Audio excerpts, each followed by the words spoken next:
trêve avec le gouvernement allemand. Le gouvernement allemand souhaite obtenir un sous-marin insubmersible. Alors ils travaillent dur. Vous avez des techniciens, vous avez des chercheurs qui élaborent des plans et qui finissent par tomber sur le meilleur bateau possible.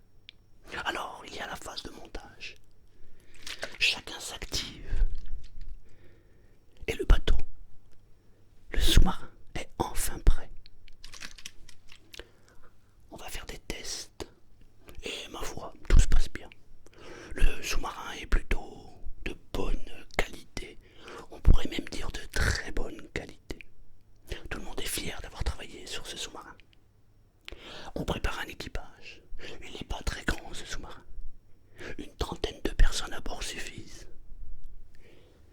Alors, on choisit l'équipage. On veut la crème de la crème. Parce que de ce petit sous-marin viendront des grands sous-marins.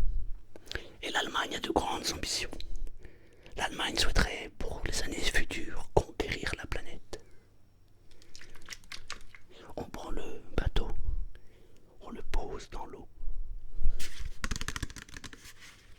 Alors on peut évidemment entendre le bruit de l'eau.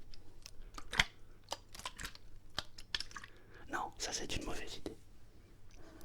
Dans cette histoire, je vais incorporer de l'eau de mer, ça sera plus simple. Donc si vous tendez l'oreille, vous pouvez déjà entendre le son de l'eau. Voilà, là c'est mieux. Alors on prend le bateau, on le pose sur l'eau. L'équipage s'affaire, chacun va à son poste. On appuie sur des boutons et le sous-marin pénètre dans l'eau. On dirait que il est en harmonie avec l'eau. Tout se passe parfaitement bien. Alors pour sa première excursion, on lui a donné un itinéraire. On lui a demandé de nager, on va dire. Je sais pas si c'est style pour un bateau, non, je ne crois pas. En tout cas, le sous-marin navigue dans les eaux des mers du Nord. Parfois d'ailleurs, il faut faire attention car on peut croiser un iceberg plus grand et plus gros qu'un stade de foot. Mais à ces profondeurs, la visibilité est plutôt bonne.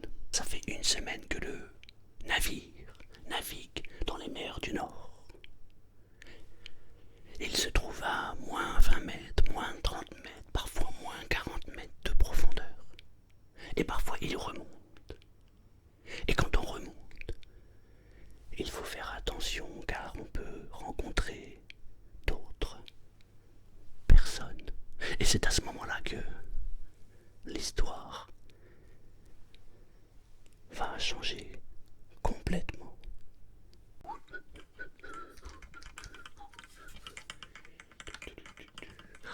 Waouh, c'est une belle journée aujourd'hui. Ouais, j'aime beaucoup. Il y a beaucoup de poissons. Quelle chance j'ai de t'avoir, mon chien. J'ai la chance d'avoir un chien qui m'obéit au doigt et à l'œil. C'est comme si nous étions tous les deux en phase, unis pour le meilleur et pour le pire. Oula, ça mord. Voilà. Oh, mais qu'est-ce qui se passe? Oh mon Dieu. Non, non, non, non, non. On entend un bruit. Babam. Que se passe-t-il? Qu'y a-t-il? Le navire, en remontant, ne vit pas le bateau du pêcheur au-dessus. Il y eut un choc. Bing! Un moment de panique à l'intérieur du navire. Qu'est-ce qui se passe? Mais, on a eu un choc, c'est sûr. Un iceberg peut-être. Le navire remonta, et non, il n'y avait pas d'iceberg aux alentours.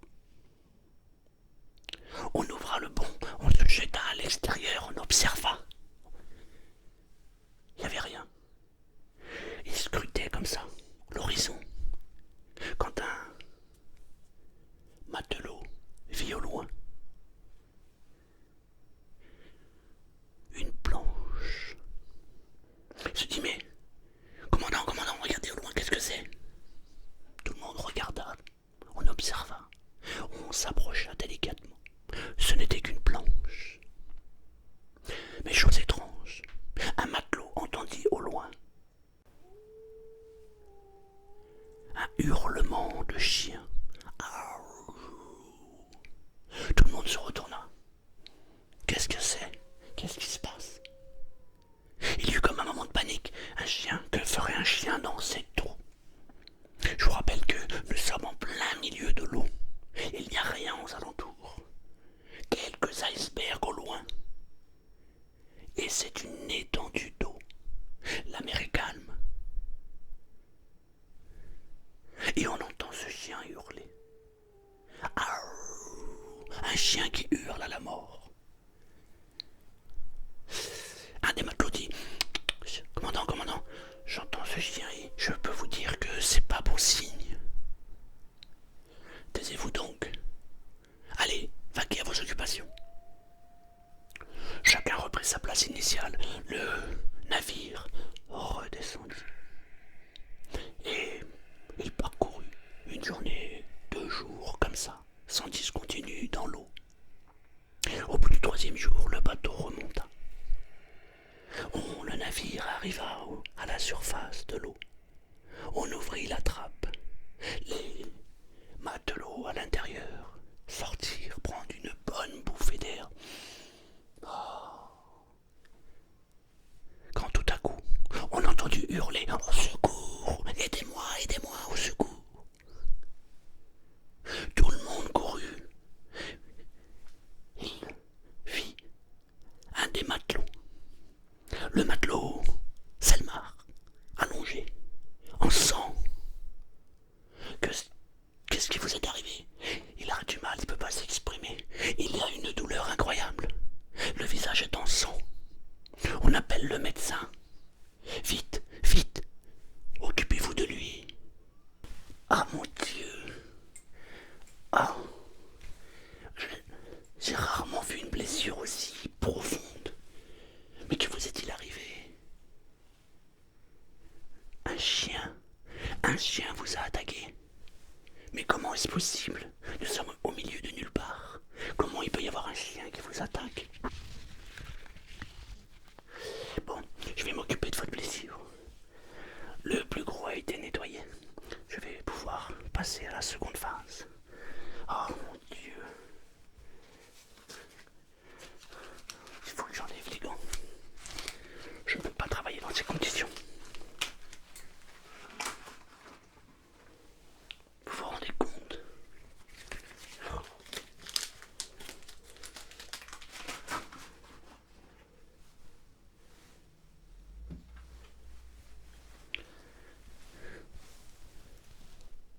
Oh là. En plus on fait tomber mes ustensiles. C'est vraiment profond. Alors il me faut une pince chirurgicale.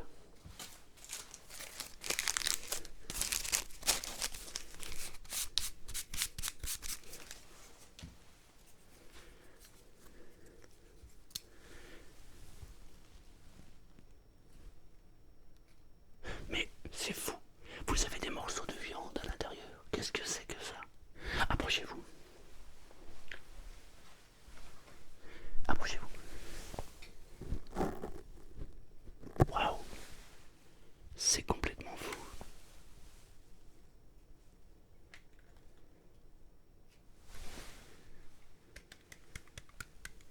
Waouh, waouh, waouh, waouh, waouh. Il vous a pas raté. Mais vous dites que c'est un chien. Comment était ce chien? Un chien berger allemand transformé en chien loup. Comment ça? Mais il était où précisément? Sur le pont. Mais c'est étrange. Comment vous avez pu vous faire attaquer par un chien?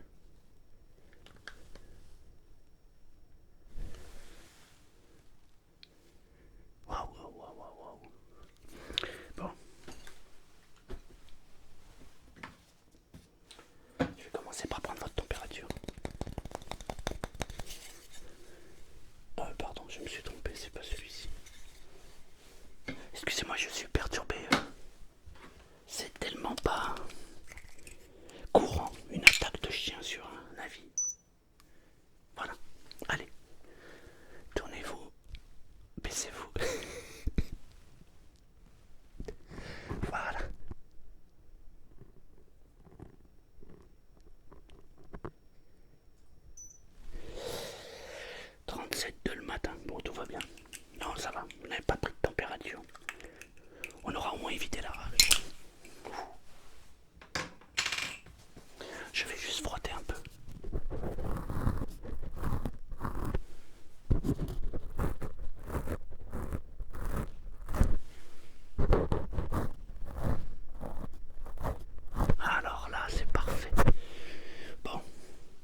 Encore 5 points et ça va aller. Ah, là, vous avez 18 points de suture. Là. Non, ça se verra pas trop. Vous inquiétez pas. Au pire, on vous appellera le Bator. Pour ceux qui connaissent. Ceux qui ont la référence. Voilà. Parfait. Vous êtes remis à neuf. Je vais quand même vous demander de bien vous reposer, hein, de fermer les yeux, de vous allonger et de dormir. Vous avez au minimum 3-4 jours de repos là. Il va falloir éviter tout contact avec l'eau de mer. Parce que là, ça pourrait être très difficile pour vous. L'eau salée est quand même déconseillée sur votre visage, n'est-ce pas? Ok. Repassez me voir ce soir. Je changerai le pansement. Et on va faire ça pendant 3-4 jours. Et on va voir l'évolution de la plaie. D'accord? Bon. Et arrêtez de penser à ce chien, bon sang. Il n'y a pas de chien sur un bateau. Ça n'est pas possible. Impossible. À moins que un des matelots ait emmené un chien avec lui. Hypothèse envisageable. Ma foi. Revenez me voir ce soir. Le médecin s'occupa donc du matelot. Il fut rétabli 3 jours plus tard. Mais pendant 3 jours, ce fut la folie sur le navire, chacun donnant sa théorie. Tout le monde souhaitant participer à cette folie collective. Un chien sur un navire. Comment est-ce possible? Et d'après le médecin, il n'y avait aucun doute. Il s'agissait bien de morsures de chien. D'ailleurs, le pauvre matelot reçut 18 coups de suture. Le médecin était un peu étonnant, mais il faisait bien son travail. Il se passa encore une semaine. Finalement, tout rentra dans l'ordre. Chacun vaqua à ses occupations. Le navire avait été prévu pour naviguer pendant 60 jours, non-stop. On était à peu près une quinzaine de jours, peut-être même une vingtaine de jours. Il restait encore beaucoup de temps avant de retrouver la terre ferme. On croisait de temps en temps un iceberg. Majestueux, magnifique. C'était un temps où les icebergs étaient encore complets. Ils n'avaient pas encore disparu. C'était magnifique à voir. Il fallait surtout éviter le contact avec les icebergs. Puis, tout à coup, on remonta le navire à la surface. Il y avait un ciel bleu. La mer était d'un calme incroyable. Un matelot prit une grande bouffée d'oxygène et entendit au loin « Aouh, waouh !» un chien hurlant à la mort. La panique s'empara du bateau. Mais qu'est-ce que c'est que ce truc? Un chien? On repensa immédiatement au matelot Selmar qui s'était fait arracher le visage. Tout le monde paniquait. Non, non, non, qu'est-ce que c'est? Mais qu'est-ce qui se passe? Vu de l'extérieur, c'était une scène incroyable. Imaginez une trentaine de matelots professionnels, aguerris à lancer des bombes sur les gens, qui, juste en entendant un chien hurler, se mettaient à avoir la plus grande peur de leur vie. Il faut dire aussi que, quand même, c'était pas commun. Comment était-il possible d'entendre un chien sur un navire? Le commandant prit une décision. Il dit c'est pas possible. Il faut mener l'enquête. Alors, on envoya un télégramme à terre. Urgent. Nous avons un problème sur le bateau. Le navire a quelques soucis. Il raconta l'histoire. Nous avons heurté quelque chose, mais nous ne savons pas quelle est cette chose. Nous avons bien vu au loin une planche de bois. Mais une planche de bois ne suffirait pas à avoir fait le bruit que nous avons entendu et le choc que nous avons ressenti. Depuis ce choc, un chien tourne autour du navire. Il a d'ailleurs arraché la moitié du visage d'un des matelots, un matelot nommé Selmar. Stop.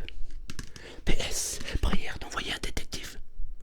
Nous souhaiterions savoir ce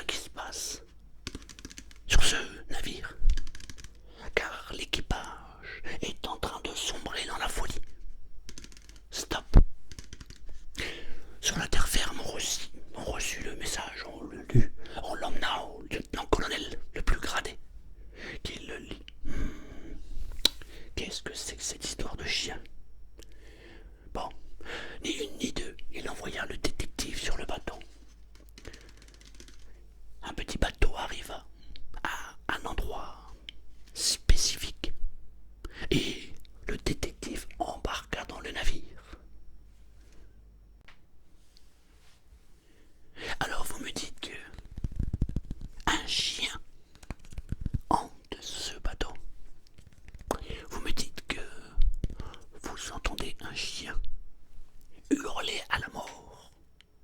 Peut-être n'est-ce pas un chien, mais un loup, n'est-ce pas? Alors vous allez me raconter tout, je veux tout savoir. Je veux que l'équipage tout entier passe un par un devant moi. Je vais prendre des notes et vous allez tout me dire. Je vais mener l'enquête. Et en règle générale, je ne suis pas mauvais. J'ai déjà résolu beaucoup d'affaires, notamment des histoires matrimoniales. C'est d'ailleurs ma spécialité. Aujourd'hui c'est particulier. Je vais mener l'enquête sur un chien. Pourquoi pas? Je vais prendre des notes.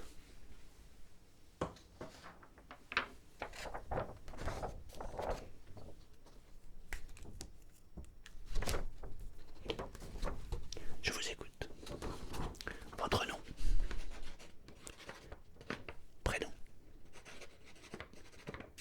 Très bien. Depuis combien de temps êtes-vous matelot? 5 ans. Très bien.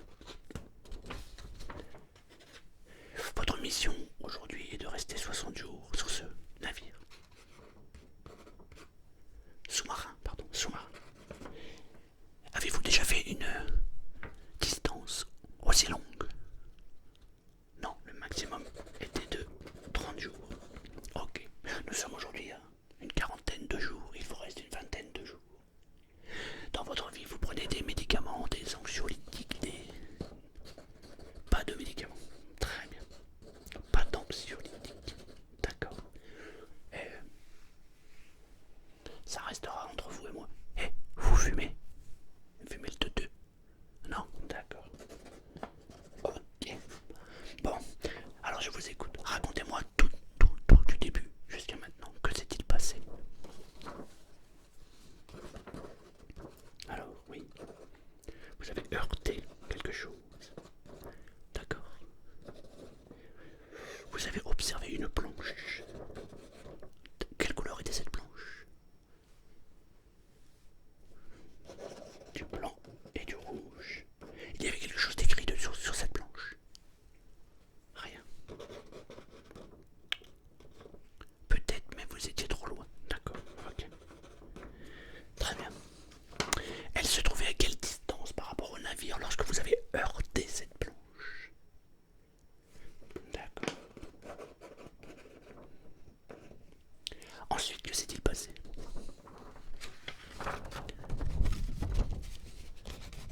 Hurlement de chien. Ou peut-être de loup, vous ne savez pas trop. Ok. Ensuite. D'accord. Le visage. 18 points de suture. Waouh. Impressionnant. Ensuite. Rien pendant 3-4 jours. Puis, hurlement de chien à nouveau. Et une peur panique sur le bateau car chacun a peur de se faire mordre par ce chien. D'accord. Vous avez autre chose à ajouter? Non? Bon. Je vais passer au suivant. Le détective mena son enquête. Il prit des notes. Il griffonna un cahier complet de notes. Mais au final, il arriva à la conclusion suivante. Ceci devait être une hallucination collective.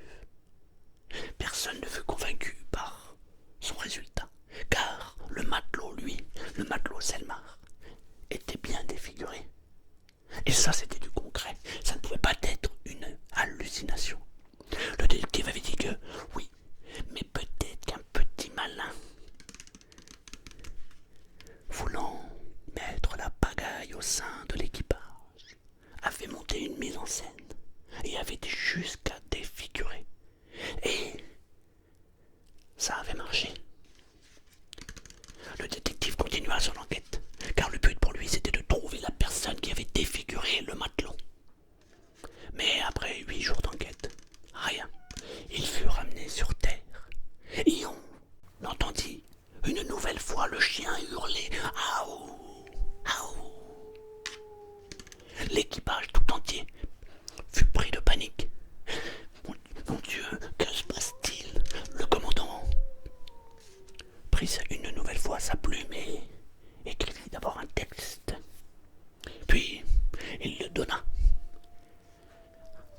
au service envoi de courrier. Mais à l'époque, on n'envoyait pas trop de courrier. On envoyait des messages. Monsieur le lieutenant commandant général en chef, merci de nous avoir envoyé un détective. Mais pour être franc avec vous, cela n'a mené à rien, car on pouvait encore entendre ce chien qui parfois avait des allures de chat. On entendait au loin encore ce chien et l'équipage, je dois vous le dire, est pris de panique. Tout le monde a peur. Il faut que vous fassiez quelque chose, très cher monsieur. Le lieutenant commandant en chef lut le message et prit une décision radicale. Rappelez-moi, lorsque nous avons mis ce sous-marin à l'eau, l'avons-nous béni? Et là, ce fut un affolement général. Non, non, non. On avait oublié de bénir le sous-marin. Alors il prit une décision. Il appela un prêtre. Il le convoqua. Vous allez monter sur ce navire et vous allez bénir ce navire. Car il y a comme un fantôme de chien qui erre et qui fait paniquer mon équipage. Le prêtre,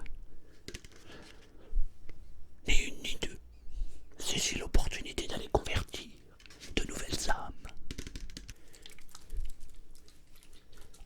Nostradamus, Benitos, Batodus, Sumaranos.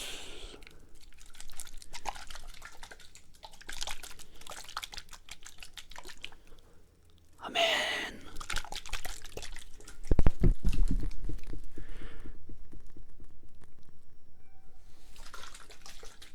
Nostradamus, Benitus, El Narverus. Amen.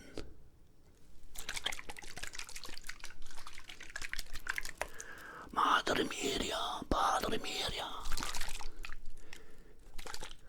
que ton nom soit sanctifié et que ton règne vienne sur ce bateau, ce sous-marin, et que cette eau bénite agisse sur ce sous-marin et que tous les esprits malfaisants disparaissent immédiatement. Je te bénis maintenant.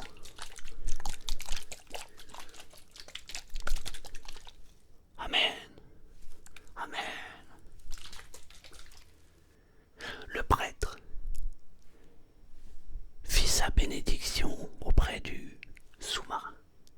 Il avait pris soin d'emporter avec lui de l'eau bénite et il bénit le navire et chaque équipier. Tout l'équipage fut béni. Mais il eut un moment de panique car le second en chef prit à part le prêtre et lui expliqua tous les phénomènes qui s'étaient passés. Mais il y avait un détail que personne ne connaissait, à part le second en chef et le commandant. Le second lui dit que, alors qu'ils avaient été percutés, lui était monté le premier et il avait vu au loin un homme se débattre dans l'eau avec un chien. Il l'avait dit au commandant.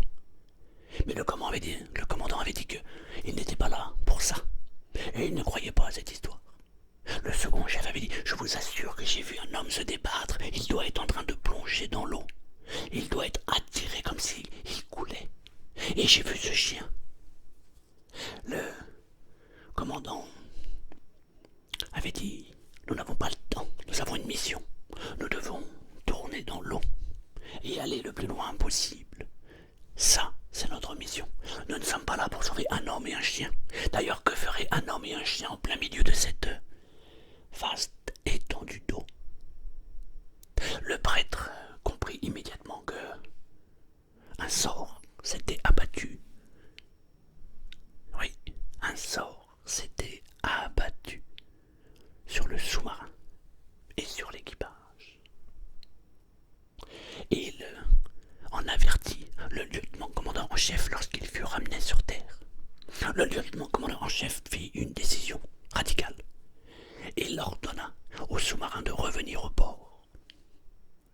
Lorsque le sous-marin fut débarqué, tout l'équipage alla dans un bar se mettre la tête à l'envers car ils avaient des souvenirs à enlever. Le commandant du bateau, lui, par contre, erra. Il se promena dans les rues quand tout à coup il fut attaqué par une horde de chiens. Une dizaine de chiens l'attaqua et il mourut sur place. L'équipage, en entendant cette histoire, fut pris de panique. Plus personne ne voulait monter sur un bateau. La chose la plus étrange, c'est que le sous-marin coula au port sans aucune explication. Le sous-marin sombra immédiatement et plongea dans l'eau. Il fut rempli d'eau de mer. Il était impossible de savoir la cause et la raison. Mais il ne pourrait plus jamais naviguer. D'ailleurs, on raconte que depuis cette histoire, lorsque la brume envahit la mer, on peut voir au loin un homme sur un bateau de pêche et un chien à côté d'un sous-marin. Waouh! Tout se paie dans la vie, paraît-il. Le commandant n'est plus de ce monde.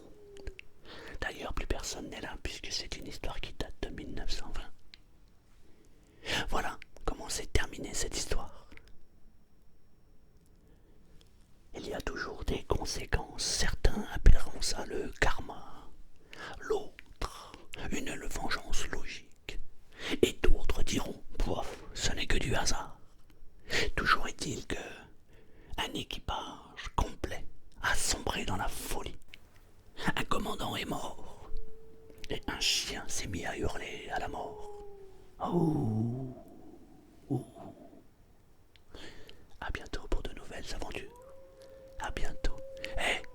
Mettez un petit j'aime, ça fait toujours plaisir. À bientôt. À bientôt.